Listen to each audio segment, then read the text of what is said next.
During shutdown, the demand for breeder puppies was at an all-time high, and now we are seeing record intake numbers at shelters and extremely low adoption rates. More animals are losing their lives, and we feel the struggle daily. Then add on a large number of dogs that were seized from a cruelty case, and the need is overwhelming. That's what happened in our state in the fall of 2021. 48 dogs were removed and confiscated from conditions so deplorable that some were on the verge of death or sadly had already passed away. The Sioux Falls Humane Society took custody and cared for those victims until suitable rescues and homes could be found after nursing many back from the brink of death. Sioux Empire Pit Rescue welcomed 8 of those victims into our program, and these are their stories. She was one that was found running. She came in with a bunch of health issues. She had a lot of, looked like she'd been attacked by a dog. She had one big giant hole under her chin. Rachel noticed her walking. She had a little bit of a limp. She went to her ACL tear and a luxating patella. When I first brought her home, she was terrified. The next morning, actually, trying to get her out of the bedroom, she would not come out of the bedroom. She actually peed on the floor. She was just too scared.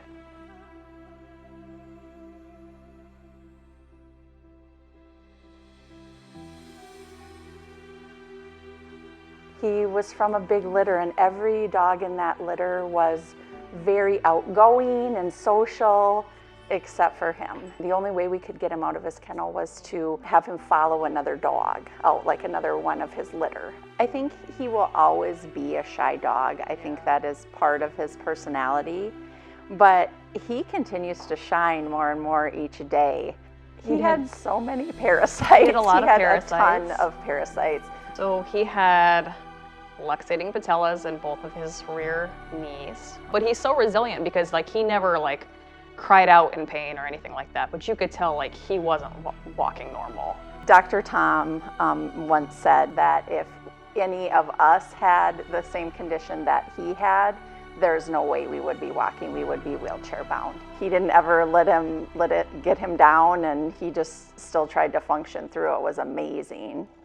His adoptive mom is so amazing, and she takes such great care of him. He has a new brother that he lives with. She gets him massages weekly to help with his legs. She's so amazing for him. So I've even seen his personality shine even more.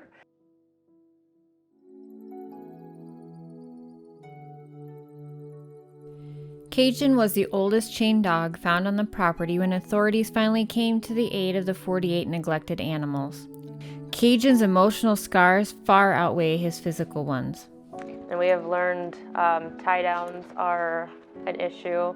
They said it's a trigger from being on a 10-pound weight chain.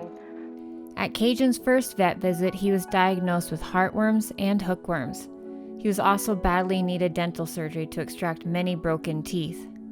The thought of him spending his entire life on a 10-pound logging chain with a thick collar breaks our hearts, as we now know how kind-hearted this dog truly is. He's very rambunctious.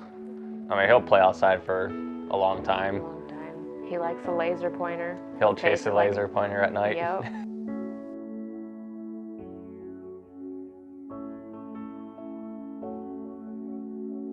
Sage was very shut down. He was a small dog to start with, but he would cower and crouch with just about everything. He hated car rides. You had to carry him and lift him in. He was scared of loud noises, scared of all of us. Yeah, but especially Jade.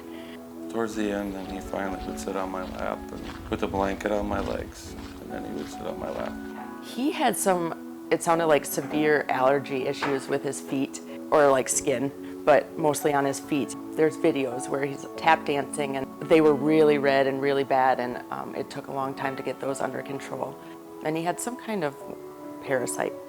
From the sounds of it, he was healthier than a lot of them. Sage was such a lovable dog. He never wanted anything. I just have not met a dog that has come from what I've heard. He can't, chains and outdoors and never been inside and never known a family to a dog that like loves everyone and everything. It was amazing to see him blossom. Yeah, it's like it never even happened. Yeah, and it took him 9 months. And there might always be a few things, but it's amazing how resilient they are.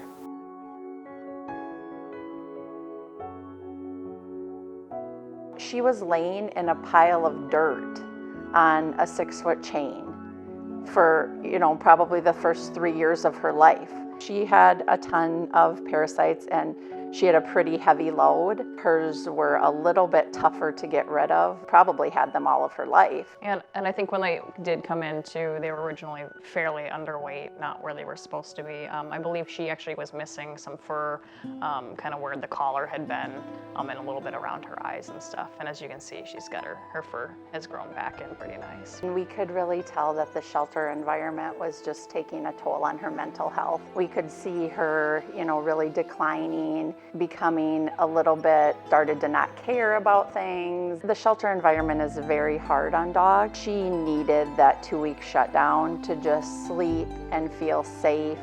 It makes me just like so elated that she can finally feel comfortable enough and safe enough to sleep and snore.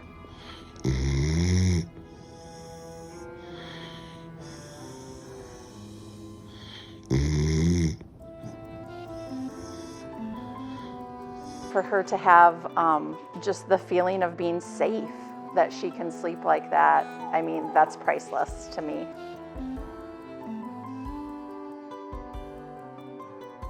She was pretty healthy when we got her. When they rescued her, she was skin and bones. She did have a lot of scars on her, but she was relatively healthy when we got her. I wouldn't really say that she was a scared dog. I would say that she was a shy dog. She was timid of everything, all the new experiences. And we had one day where she went 48 hours without going potty outside. So she was just kind of trying to get used to everything.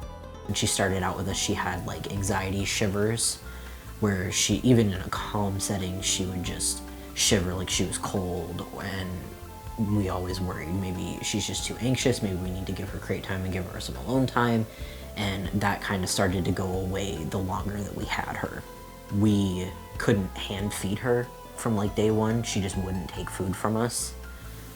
So eventually she got to the point to where she could take treats from us, we could hand feed her, she was fine with us petting her. Her personality a little bit, she definitely liked playing with her toys and would like throw them up in the air and they would end up like behind the couch or behind the TV. Afterward, she definitely got a little more kooky and goofy and kind of had her own little funny personality quirks that she got used to after she was comfortable with us.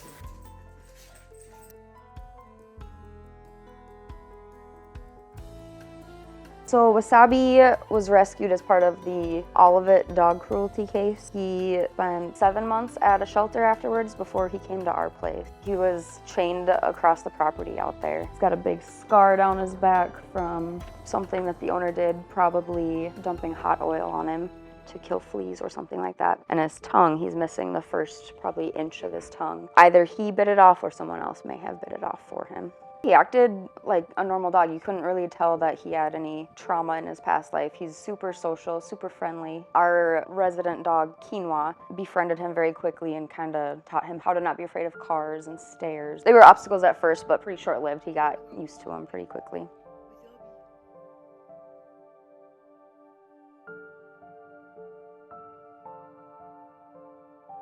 When Pepper first came in, she had some medical conditions. She was positive for hookworm, so that took a good 3 months of medication and retesting to make her healthy. She is now hookworm negative. Her mental health when she came in, she was a little shut down just due to the fact that being a chained dog, the world is a new, scary place. However, no matter what had happened to her, all she wanted was love. Which is what is amazing about chained dogs is no matter what people do to them, they just want to be loved. She is learning that love comes from everybody, from kids and adults and women and men, and she has no fear of any of the above and just wants lots of love and attention. She would love a family that is active, whether that be with hiking or car rides, going out and about. She loves to be with her people. While 5 of these 8 precious lives found forever families in 2022, the sheltering epidemic has continued to rise at an alarming rate. Across the nation, the staggering intake numbers have left many shelters, rescue groups, and animal advocates feeling helpless. In 2023, we will forge forward with steadfast determination to save as many lives as we can. This hinges on you, both financially and physically. It is only with your help, homes, and contributions our mission becomes a reality. Please help us make an impact and a ripple in 2023 for them.